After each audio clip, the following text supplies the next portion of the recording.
You have some narrative in your mind that is so negative that when you look in the mirror, you see somebody worth trashing. You see what's wrong. You pick apart your appearance. And I want to reverse that, because here's the deal about self-confidence. Self-confidence begins with you. You realize the word self is in there, right? I can't give you confidence. I can give you a little boost. I can give you tools. I can encourage you. But confidence is forged in fire. It's something that's within you. And here's the thing I want you to realize about confidence. You are a confident person. That's why you miss feeling that way. You can only miss what you know. You've just been blocked from the feeling of it. And wherever you are right now in your life, I'm telling you, confidence is in there. You just got to figure out how to tap into it. If you're holding on to something that does not serve you, you are making a terrible error. It's going to cause all kinds of problems. You may blame other people or other things. You may blame the situation. It's you are the cause of the problem. The man that told me to pick up this book and read it, Ray Stanford, he had a saying. He used to say to me, Bob, you're the only problem you'll ever have, and you're the only solution. I think it might have taken me 5 years to understand it. But I do understand it. And you know something? I am the only problem I'll ever have, and I am the only solution. Don't hold on to anything that is not serving you. Reject it. You know the beautiful part about having an inductive reasoning factor? That's the part that chooses thoughts. You can accept or reject. The beautiful part of your mind, you can accept or reject anything that comes into your world. Accept or reject it. It's a choice. Don't hold on to anything that is not serving you. If we play the victim role, then we are using our personal power to be helpless. If we decide to accept responsibility, then we don't waste time blaming somebody or something out there. Some people feel guilty for creating illness or poverty or problems. They choose to interpret responsibility as guilt. And some members of the media like to refer to it as New Age guilt. These people often feel guilty because they believe that they have failed in some way. However, they usually accept everything as a guilt trip in one way or another, because it's another way to make themselves wrong. And that is not what I'm talking about. If we can use our problems and illnesses as opportunities to think about how we can change our lives, we have power. Here's something I want you to keep in mind. Life is a fight for territory. And once you stop fighting for what you want, what you don't want will automatically take over. In the past, if you look at it, people have perceived themselves as victims of everything around them, victims of circumstances. And then we go, I'm sorry, life did not give me those wonderful things that other people have.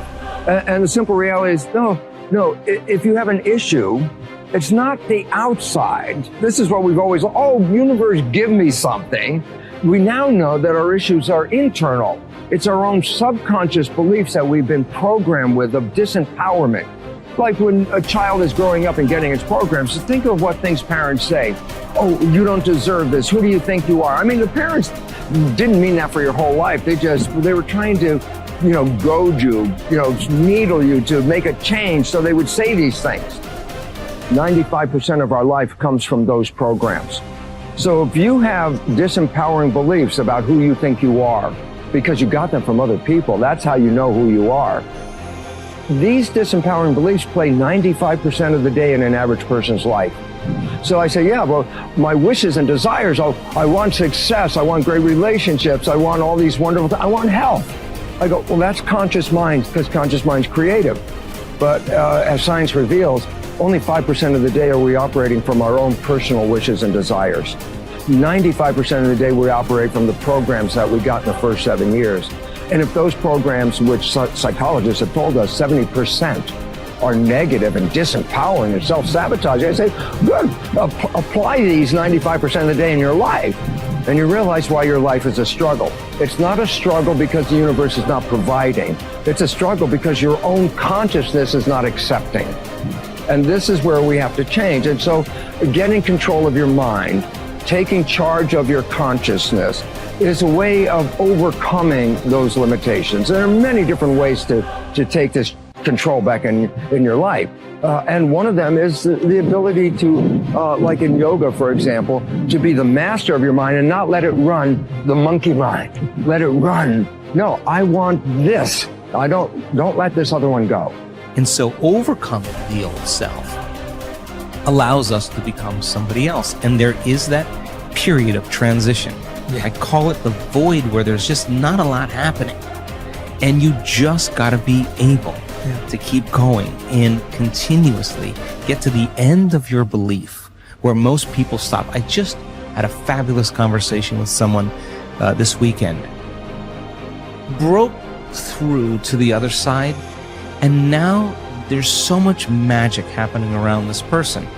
But she's worthy now to receive it. And that is the key, because the universe only gives us what we think we're worthy of receiving. So we got to become initiated into this and understand it. Thousands of years of programming that says that we have to change things matter to matter, in three-dimensional reality. And it will take time, but to begin to connect to that resource called the quantum field and create from the field instead of from matter, there's a lot of unlearning that has to go on. You have to really begin to mentally rehearse.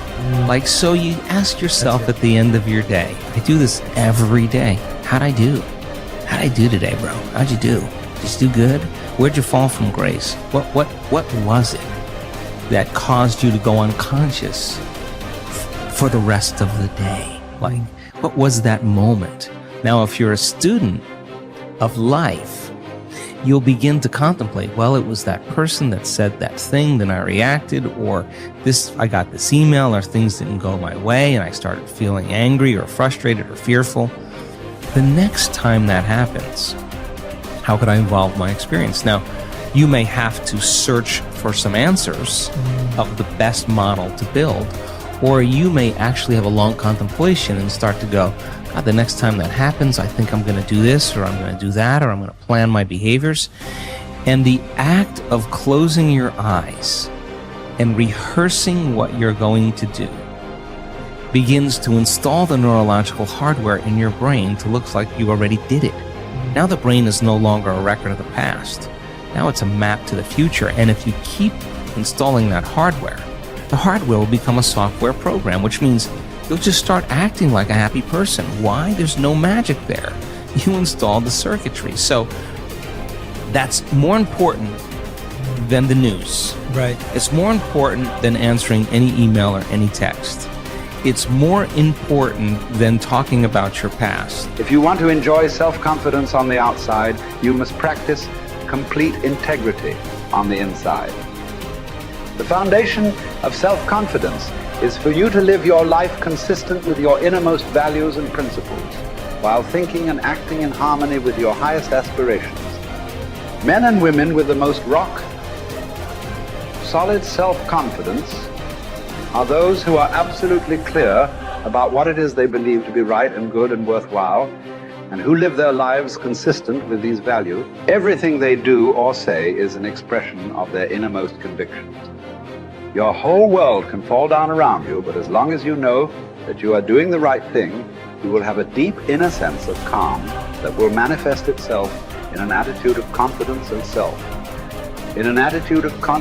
self-assurance in any situation. You will have many ups and downs in life.